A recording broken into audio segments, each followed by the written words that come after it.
제가 먼저 시간에 읽어만 드렸고, 이 황동규 시인이 한 말이 있어요. 가끔 우리가 이 시인의 말을 들어보면은, 이 시인이 왜 떠다니는 눈에 그렇게, 떠다니는 눈, 내려앉은 눈이 아니라 떠다니는 몇 송이의 눈에 초점을 맞췄는지를 우리는 이 시인의 말을 통해서 다시 한번 확인할 수가 있고, 왜 시험에 이 떠다니는 눈을 물어보고 있는지를 우리는 다시 한번 느낄 수가 있는데, 시인의 말을 제가 잠깐 읽어 드릴게요. 그때까지만 해도 우리나라의 연애시는 님은 사랑하는 사람은 떠나고 노래 부르는 사람은 남아있는 것이 전부였는데, 이 시만 해도 그 전통을 얼마간 깨트린 겁니다 라고 말했어요. 그러면 방금 전통이 나왔어요. 좀 이따가 제가 연애시 전통 그런 말을 좀 이따가 다시 말씀을 드릴 건데, 황동규 시인의 지금 봤던 조그만 사랑 노래는 연애시가 아니란 거예요. 결론은 시인의 말을 통해서도 한번 다시 한번 말씀을 드리는 건데, 시대적 배경도 아까 70년대 발표하셨던 시였단 말이에요. 둘 다 움직이는 겁니다. 떠다닌다는 말이 계속 포인트를 두고 있는 거예요. 그러니까 떠나버리고 남고 하는 그 연애 그런 게 아니라 떠다니는, 그러니까 둘 다 움직이는 거야. 누가 떠나고 누가 남는 그런 게 아니라 둘 다 움직여버리는 거야. 그래서 이 떠다닌다는 말이 되는 거예요. 추운 세상에 보금자리를 얻지 못하고 둘 다 따로따로 만나지 못하고 날아다니는 두 눈송이가 아닌가 하는 겁니다. 그러니까 이 몇 송이의 눈이 갖고 있는 게 뭐냐면, 이 몇 송이 눈들이 어디에 정착하지 못하는 거예요. 지금 그래서 떠다니고 있는 거야. 지금 그래서 만나지 못하는 거야. 서로 만나지 못, 떠다니니까 어딘가 정착을 해야지만 만날 수가 있는데, 그러니까 둘 다 움직이고 있는 거죠. 어제를 동요맨 편지를 받은 것은 과거가 다 추억으로 되는 편지를 받았다는 얘기죠. 늘 그대 뒤를 따르던 길 문득 사라지고 길 아닌 것들도 사라지고 여기저기서 어린 날 우리와 놀아주던 돌들이 얼굴을 가리고 박혀있다 했을 때, 우리는 지금 돌이 주는 의미가 사실 거의 희박해요. 돌을 모으는 분들은 좀 있는 것 같아요. 어르신들. 그런데 돌 갖고 놀았다 그런 말들을 본다면 모를 것 같아서 제가 이 시인의 말을 가져온 것 중에 또 하나 이유가 뭐냐면, 어린 시절에 태평양 전쟁으로 인형 같은 걸 갖고 놀지 못했습니다. 대신에 돌을 가지고 놀았어요 하는 거예요. 이 당시의 돌은 뭐냐면 우리가 지금 갖고 노는 오락 같은 기능을 하고 있는 거예요. 그래서 많은 시들에 보면은 돌이 등장하는데 왜 자꾸 돌들이 등장할까? 많은 학생들이 물어봐요. 왜냐하면 우선 1순위가 뭐냐면 오락 기능을 한다는 거예요. 1순위로는. 아주 가난한 때였는데 그때는 정말 어린 시절 우리와 놀아주던 돌들이 있었습니다. 그리고 땅 어디에 내려앉지 못하고 눈 뜨고 떨며 한없이 떠다니는 몇 송이의 눈 구절에서 보듯 둘 다 이 세상에 자리를 잡을 수 없는 사랑이 있었습니다. 한 사람이 남아있고 한 사람이 떠나는 게 아니라 둘 다 떠다니는 사랑이 있습니다. 아마 제가 우리나라 연애시에 조그맣지만 플러스한 것이라고 생각합니다 라고 말한 게 뭐냐면, 연애시처럼 보이지만 연애시를 쓴 게 아니라는 거를 말씀을 하고 있는 거예요. 그래서 이 시인의 말을 가져오는 이유가 두 가지가 있죠. 제가 떠다닌다는 말이 무엇인지, 그리고 전통, 우리의 연애시의 전통은 누군가 떠나고 남는 거였는데 지금 이 시인의 말에 이 시를 본다면 둘 다 떠다니는 거야. 뭔가 정착할 수 없는 상황이라는 거. 그 다음에 왜 자꾸 돌들이 시에 나올까? 오락 기능을 했었구나. 이 당시에는 우리 어렸을 때 주사위가 아니지, 뭐 던져서 이렇게 하는 거, 공기놀이도 하고 그러는 거, 지금 우리는 플라스틱을 만들었는데 이때는 또 돌 갖고 만들어서 놀았죠.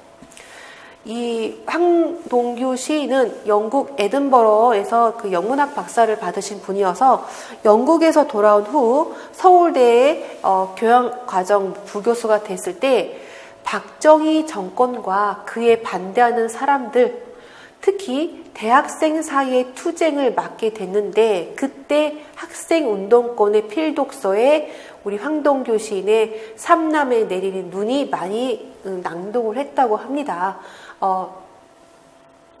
서정시에서는 시인과 서정시에 중요한 것이 무엇입니까? 라고 인터뷰를 물어본 거에 대답이에요.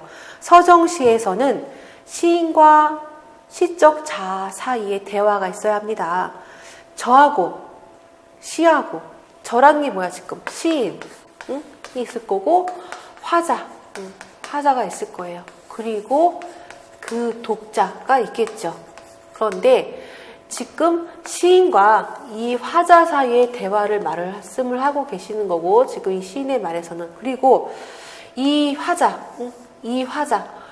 지금 또 나한테 뭐야?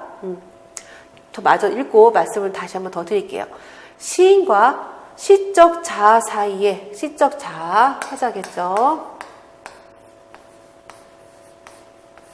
예, 대화가 있어야 합니다. 저하고 시하고 대화를 한 셈이죠. 시를 쓴다는 말 대신 시와 만난다고 합니다. 여기 지금 작품이 있겠죠. 그쵸? 작품이 있을 거야. 거기에 화자가 있는 거니까.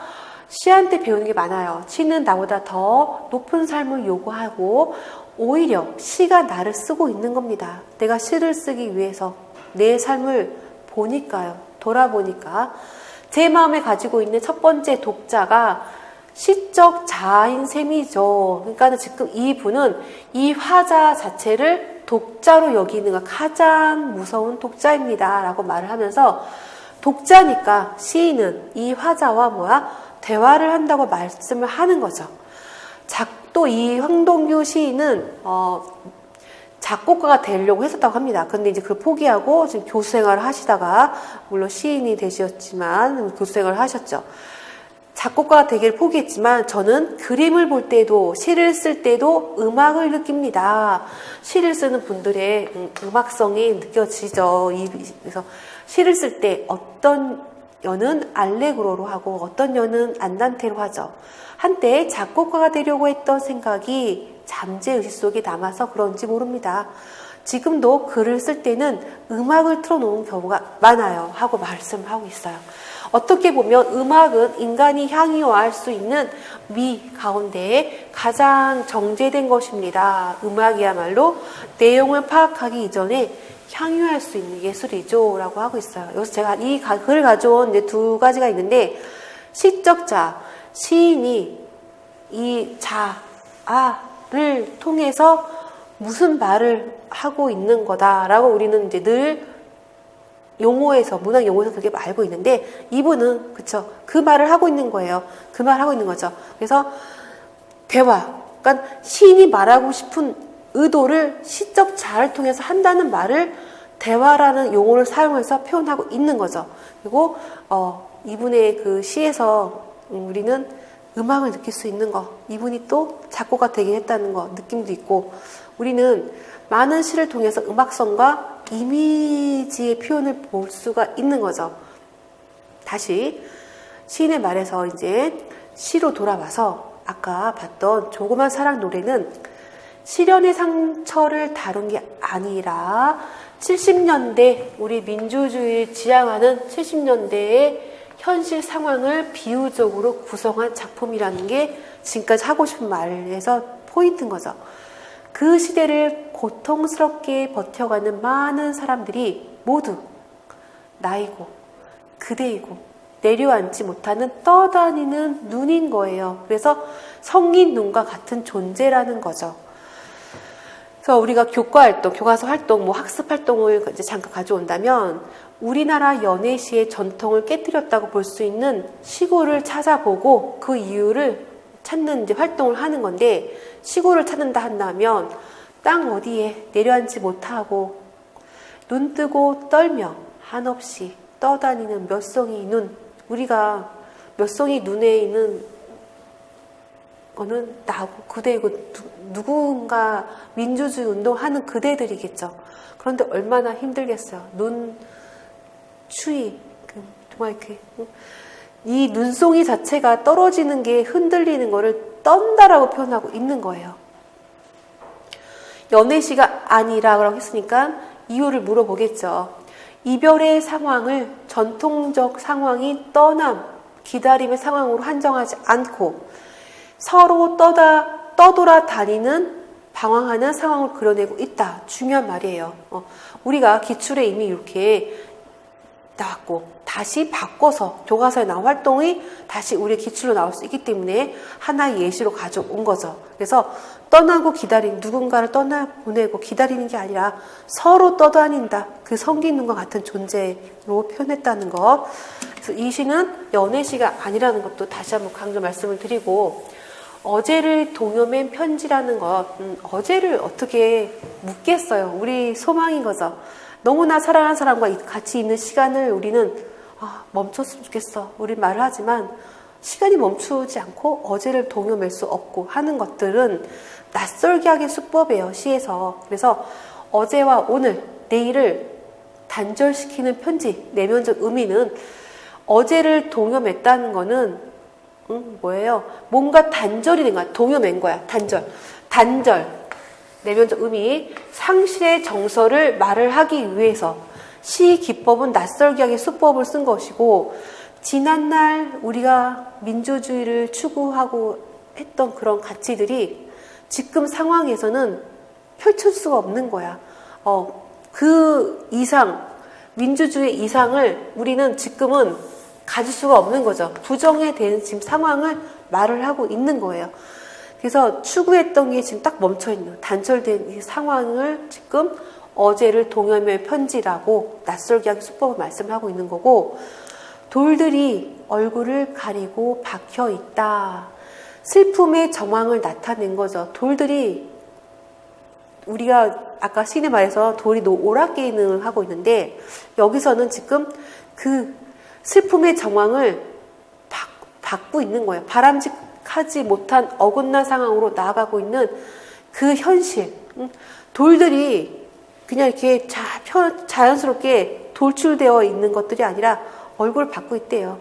그 돌이 의미하는 게 뭐겠어요? 뭔가 바람직한 상황인데 박혀 있으니까 바람직하지 못한 상황으로 나아가고 있는 현실을 말을 하고 있는 거고, 돌들이 얼굴을 받고 있어 하는 거 보니까 돌 자체에 우리는 인격을 해준 의인법을 수사법을 쓰고 있는 거고, 땅 어디에 내려앉지 못하고 눈 뜨고 떨며 한없이 떠다니는 몇 송이 눈, 계속 강조되는, 반복되고 있는 지상에 매여 있기를 거부하고, 지상의 어딘가에 거부한다는 말보다 어딘가에 내려앉지 정착할 수 없는 상황을 더 말을 하는 게 맞겠죠.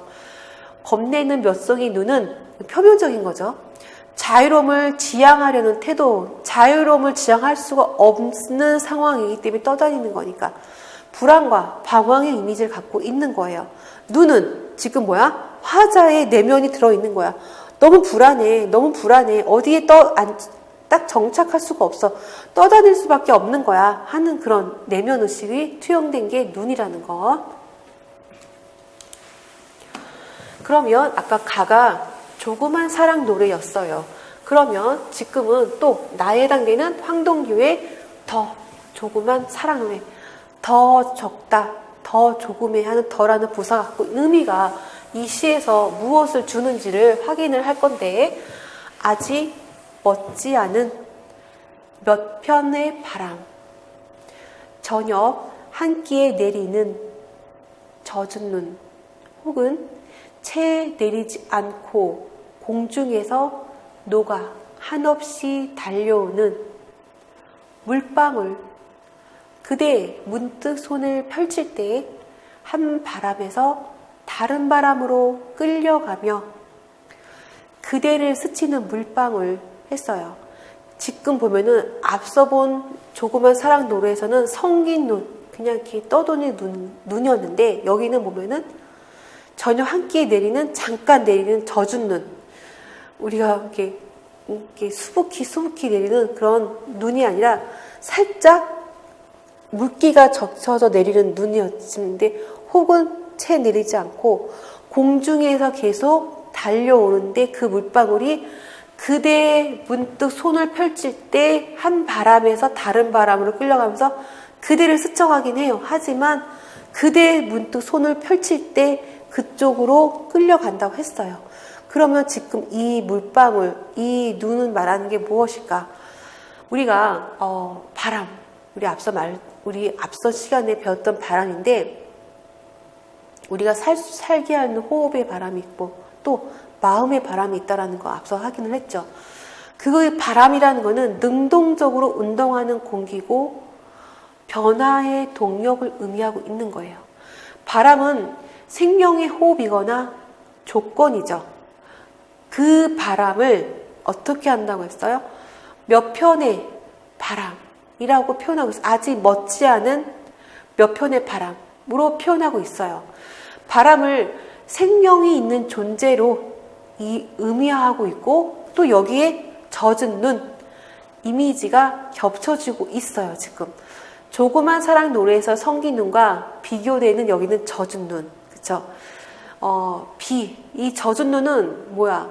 지금 우리가 막 우산을 갖고 나가는데 눈이야 비야 혼동스러울 때가 있어요. 이게 비가 오는 거 눈이 오는 그런 상태인 거죠. 지금 같이 겹쳐져 있는 거야. 젖은 눈은 비와 눈 사이에 존재하는 거예요. 아직 완전한 눈이 되지 못한 미완의 눈인 거죠. 우리는 우산 들고 나가죠.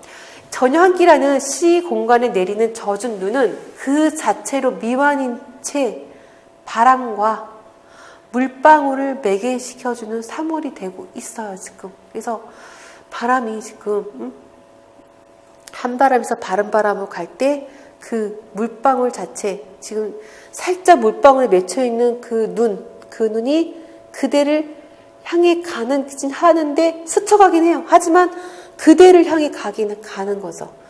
그 상황을 지금 말을 하고 있는 거야. 더 조그만 사랑 노래에서는 바람, 또 젖은 눈, 물방울 이미지가 그렇게 전개가 되고 있죠. 지금 그대의 손을 향해 달려가는 화자의 마음, 소망이 그 방향을 암시하고 있는 건데 젖은 눈, 물방울 이미지로 그대에게 달려가려는 나의 소망, 스쳐진 가지만 그냥 스칠 수밖에 없는 사랑의 좌절이라는 그런 서사적인 것들이 작용을 하고 있는데 이 사랑이라는 거는 우리 그 연애의 그 사랑이 아니라는 것 다시 한번 강조 말씀을 드리고 다시 한번 그 몇 송이 눈의 의미를 볼게요. 어두운 하늘에는 수상계의 눈송이, 하늘의 새들이 따르고 있었다의 표현은 좀 이따가 기항지 1 기출문제에도 있습니다. 기항지 1을 볼 건데 마지막 구절이에요. 기항지 1에서도 보면은 그렇게 또 눈송이가 나와요. 우리 앞서 그 본 시에서는 몇 송이의 눈이라고 끝나는데 기항지 1에서 보면은 어두운 하늘이야. 또 어두운 하늘. 그리고 수상계 눈송인데 또 거기는 하늘에 막 새들도 따르고 있어. 여기도 마찬가지로 어느 곳에도 안주하지 못하고 방황하는 화자의 모습을 차가운 겨울에 떠도는 눈송이를 통해 묘사하고 있는 시예요. 황동규의 작품에서 눈은 뭘 의미하냐? 막 순백색의 그런 걸 말하는 게 아니라 떠돌고 있는 그 이미지를 포착하신 거예요. 황동규 시인은. 그래서 시적 화자를 가리키는 것이 암시하고 있는 걸 우리는 알 수가 있고 눈이라는 매개물을 통해 방황하는 것. 이 시적자는 방황하고 있구나. 어디에 안주하지 못하고 있구나. 뭔가 불안해서 떠돌고 있구나. 우리는 이 떠도는 눈에서 우리는 확인할 수가 있어요. 그래서 사회적인 자아의 절망적인 인식을 떠도는 눈, 몇 송이 눈, 눈송이를 통해서 우리는 확인할 수가 있는 거죠.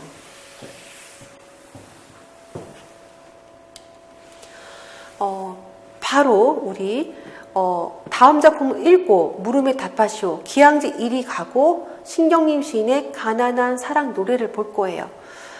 위 두 작품의 시적 상황은 유사하지만 시적 상황은 유사하대. 하지만 정서는 다르게 나타나고 있다고 합니다. 그러면 상황은 유사하게 가고 있지만 그 시적자의 정서는 다르겠구나. 그러면 그거를 물어보겠죠.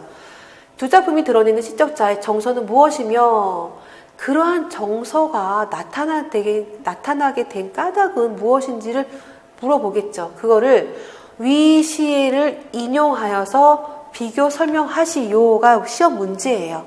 그러면 기항지 1과 가난한 사랑 노래, 우리 지금 조그만 사랑 노래 봤고 더 조그만 사랑 노래 봤는데 신경민 시인은 가난한 사랑 노래를 합니다.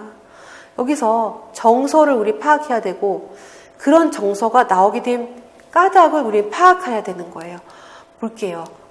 이제 이 같은 가나를 토대로 또 문제 2가 있어요. 우선 요거부터 살피고 작품으로 들어갈 건데 문제 읽어볼게요. 문학 작품을 더욱 잘 이해하고 감상하게 하려는 목적으로 창작 교육을 하려고 한다. 나 작품이 아까 가난한 사랑 노래였어요.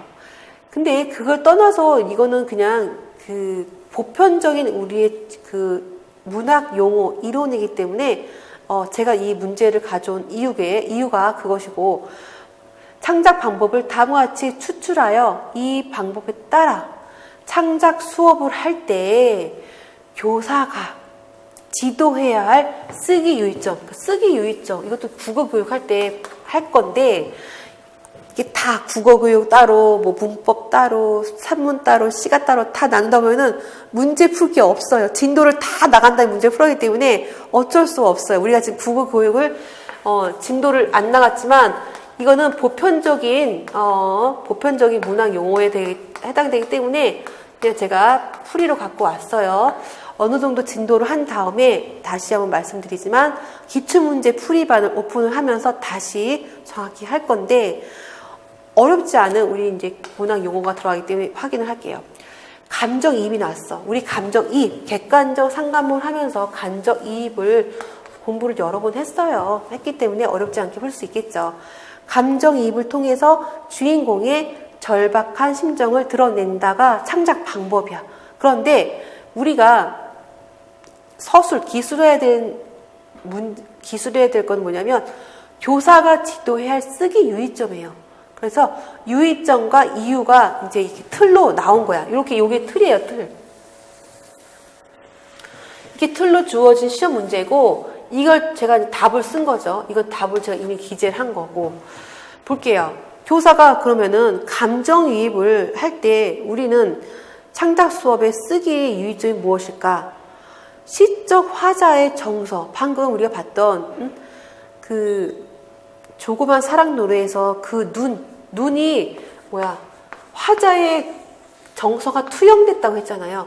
이 눈을 가져오는데 만일에 우리는 지금 이 떠다니는 눈이라고 딱 하는 순간 이 화자는 누군가의 눈사람에 대해서 안착된 그 눈이 아니라 떠다니고 있는 눈을 보는 순간 시적 화자의 감정이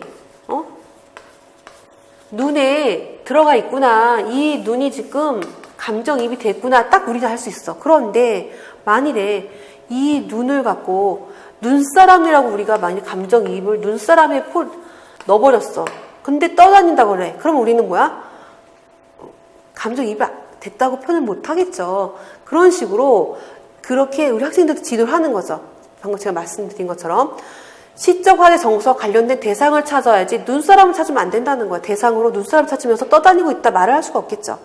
또한 참신한 대상물을 찾아야 되는 거야. 누구나 다 생각할 수 있는 대상물을 가져오면 예술성도 높일 수가 없겠고 또 독자들이 그 심정을 파악하는데 또 똑같은 대상물에서 우리 또 느껴야 돼? 하는 식으로 표현하기 때문에 좀 그 효용론적으로 봤을 때 감동을 받지 못하시겠죠.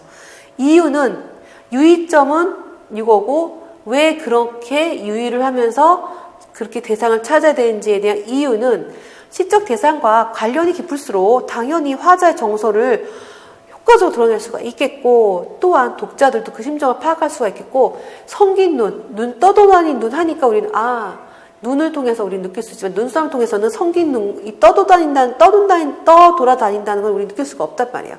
그런 게 우리 이유가 되는 거겠죠. 화자의 정서를 효과적으로 드러내야 독자들이 그 심정을 파악하고 또한 감정이입하면서 예술성이 높아질 수가 있겠죠. 그게 답이고요. 또한 문제를 또 주셨는데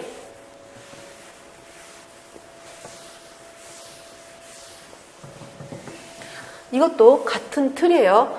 이렇게 틀을 주신 거예요. 지금 문제 틀을 여기까지 이렇게 주신 거고 창작 방법이 뭐냐면 유사한 소재를 병렬 배치하여 소재를 병렬 배치한대. 소재를 실적 율동감을 확보한다. 우리 앞서 봤던 황동규 시인도 음악을 가장 틀어놓고 시를 듣고 또 음악성이 대해 예술성을 놓쳤는데 시에서의 음악성, 시에서의 회화성 중요하죠. 근데 여기서 지금 말한 거는 회화성이 아니라 지금 율동, 우리 지금 음악성을 갖고 말을 하고 있는 건데 그거를 할 때 주의할 게 뭐냐 했어요.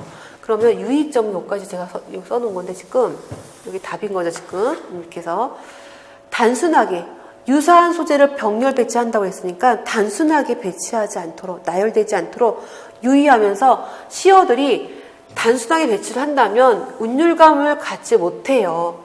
그렇기 때문에 단순하게 배열하지 않는다. 시에서 운율이 가지는 기능, 효과를 이해하게 하고 그래야지만 단순하게 나열하지 않겠죠. 학생들이 이해하게 하면서 율동감의 확보를 위한 또 여러 가지 방법이 있을 거예요. 뭐 가군을 살릴 건지 요원을 살릴 건지 의성 오태어를 할 건지 여러 가지 방법들을 지도해야지만 이 율동감, 운율감을 확보할 수가 있겠죠. 다양한 방법을 지도해야 하는 게 유의점이야. 우리 교사가 쓰기 유의점. 이유는 함축적인 시어를 사용하고 긴장미를 주기 위해서 긴장미가 뭔지 시적 긴장미가 뭐예요? 하고 물어볼 수 있기 때문에 제가 다음 슬라이드 준비를 하는데 율동감을 확보가 된다면 된다는 거는 함축적인 시어를 사용했구나. 시적 긴장미가 있구나 라고 우리가 역으로 말을 할 수가 있어요. 그래야지만 거기에 운율이 만들어질 수가 있기 때문에 우리는 이유를 그렇게 들어둘 수가 있는 거겠죠. 다시 제가 설명을 다시 자세하게 시적 긴장은 그럼 무엇일까? 시적 절제는 무엇일까? 많은 우리 학생들이 질문하는 것 중에 하나인데 시적 절제는 시 속에 하고 싶은 말을 모두 드러내지 않고 여백을 살려서 우리 그림에 있는 여백처럼 우리 동양화의 여백 같은 것처럼 시 행과 행 사이에 갖고 있는 여백들을 왜 우리가 행가리를 하고 왜 시행을 달리하고 연을 왜 달리하는지에 대한 의미를 여기서 지금 부여하고 있는 건데 그냥 다 드러내는 게 아니라 그 시행을 바꾸고 행가리를 해버리고 연구별하는 그 여운을 만들어내야지만 시적 긴장과 절제가 되는 건데 시적 긴장과 시적 절제는 서로 연관이 있기 때문에 그렇고 시적 절제를 통해서 시적 긴장이 만들어지는 거예요. 그러니까 연관이 되어 있다고 말을 하는 거고 이 말이 꼭 기억해 주세요. 시적 절제를 해야지만 긴장이 만들어지는 거잖아요. 그렇죠? 그런데 이걸 따로따로 질문해요. 학생들이 시적 절제 뭐예요? 시적 긴장은 뭐예요? 따로따로 물어보는데 우리가 그림에서도 내가 어떤 사람의 사랑해. 그런데 그 사람의 사랑하는 모든 모습을 그리는 것보다 내가 그 사람을 봤을 때 난 그 사람의 그 웃는 모습이 웃는 그 입술이 너무나 좋아 하면은 그 사람의 머릿결도 좋고 뭐 코도 잘생겼고 귀도 잘생겼고 다 잘생겼어. 하지만 내가 좋은 이 하나만 포인트를 잡아서 표현하면은 우리는 뭐예요? 이걸 봤을 때 뭔가 생략된 거에서 두드러지는 면이 있을 거란 말이에요. 그게 시적 긴장을 갖고 가져오는 건데 다른 건 다 절제했다는 말이죠. 그래서 같이 갖고 오는 연관된 말이지 따로따로 물어본다면 이렇게 절제가 되어 있는 상태에서 두드러진 걸 가져왔을 때 시적 긴장이 만들어지는 거야 라고 설명할 수가 있겠죠. 절제되어 있기 때문에 대상을 표현할 때 의미에 있어서나 운율에 있어서, 즉 운율이 지금 운율 확보에 관한 풀이에요. 지금 긴장감이 만들어지는 것이에요. 시적 긴장은 시를 읽을 때, 우리가 영화를 볼 때, 드라마를 볼 때 긴장을 놓칠 수가 없어, 끝까지 긴장감 갖고 봤어 하는 말 똑같은 거예요. 계속 어떤 거에 그런 작품의 긴장을 갖고 있다는 건 뭐냐면, 특히 시적 긴장을 갖고 있다는 건 뭐냐면 마찬가지로 어떤 요소를 갖고 있다는 건데, 그게 시적 긴장이라는 거예요. 시적 긴장의 창작 교육 방법으로 함축적인 시어를 사용하고, 시적 긴장미를 주기 위해서는 전체적인 시의 내용에 어울리는 운율을 만드는 거야. 계속 의성어로 갈지 의태어로 갈지, 가군 요언을 살릴지, 아니면 어떤 발음만 가지고 계속 반복할지, 여러 가지가 있을 거란 말이야. 그런 거를 확인하면서 쓰기 교육의 율동감 확보를 하는 거겠죠. 다시 황동규 시인의 기항지 1을 볼 건데, 여기서 아까 봤던 눈송이가 또 나온다는 거, 눈의 의미를 다시 한번 여기서 확인을 할 수가 있는데, 이것도 67년 작품이에요. 60년도, 70년대에 우리 민주주의 지향하면서 그 현실을 보는 건데, 걸어서 항구에 도착했다. 길게 부는 한지의 바람, 바다 앞에 집들을 흔들고 긴 눈 내릴 듯 낮게 비치는 불빛, 지전에 그려진 반듯한 그림을 주머니에 구겨넣고 반쯤 탄 담배를 그림자처럼 꺼버리고 조용한 마음으로 베인대로 내려간다. 정박 중에 어두운 용골들이 모두 고개를 들고 항구의 안을 들여다보고 있었다. 어두운 하늘에는 수삼개의 눈송이, 하늘의 새들이 따르고 있었다. 67년도. 그런데 제가 밑줄을 쳐놓은 것도 중요한 이유가 있어요. 우리 시에서 보면은 뭔가 고개를 든다, 상승 이미지를 갖고 있다는 거는 전환점이 있다는 거예요. 이런 것도 확인을 한 연습을 우리 그 앞서 시에서 많이 봤었죠. 여기도 마찬가지로 걸어서 여행하고 있는 거, 기항지. 우리는 사실 배를 타고 여행을 하는 거에 익숙하지 않아요. 기차를 탄다거나 아니면 비행기, 공항에 익숙하기 때문에 사실 이 기항지라는 말이 상당히 낯설어 하죠. 우리 많은 학생들이 배를 타고 가는 여행, 배를 탄다는 거, 이 기항지라는 의미가 뭐냐면, 우리가 공항의 의미예요. 공항에서는 비행기가 도착하는 비행기도 있을 거고 다시 출발하는 비행기가 있을 거란 말이에요. 마찬가지로 이 기항지도 마찬가지로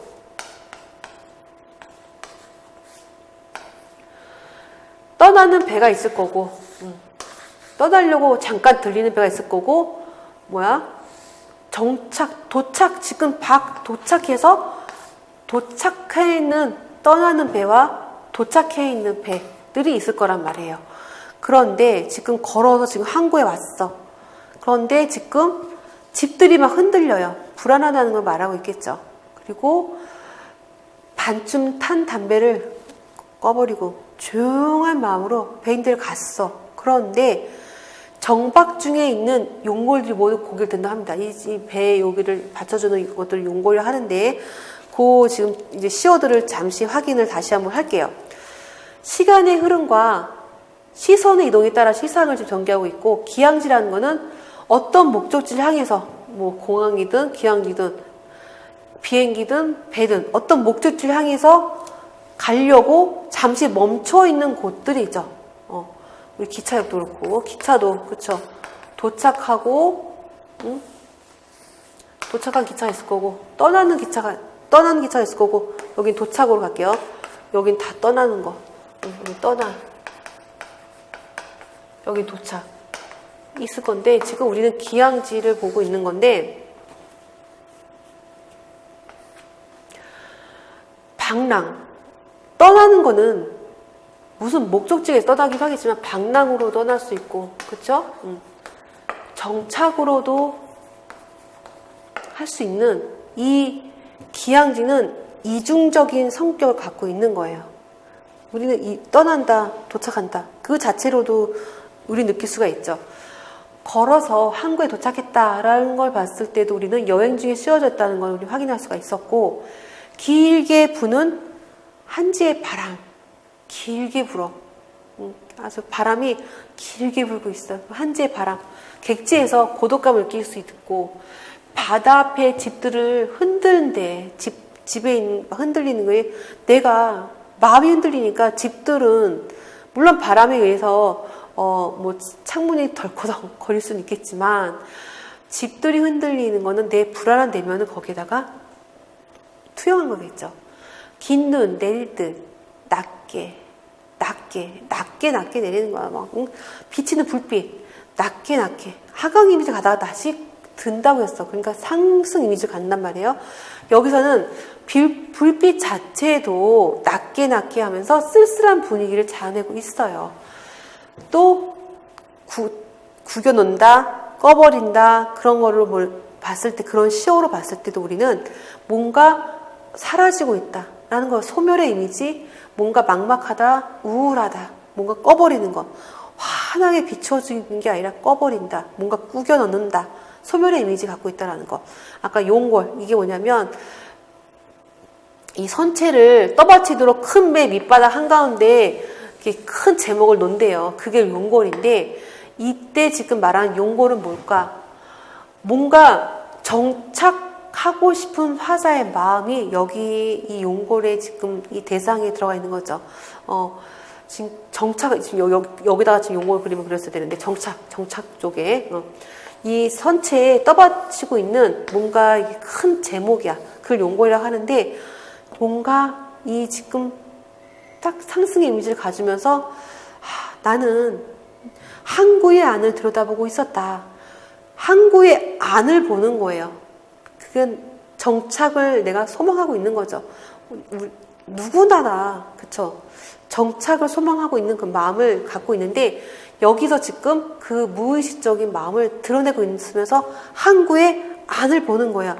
우리가 이 선체에 용골을 본다는 거는 지금 이 안쪽, 나의 내면 쪽, 나의 소망, 나의 잠재의식, 나의 무의식을 본다는 건데, 나의 무의식은 지금 막 떠다니는 성기는 눈처럼 그런 게 아니라 어디에 눈사람처럼 정착해서 살고 싶은 마음이야. 그게 나의 소망이고 나의 무의식인 거죠.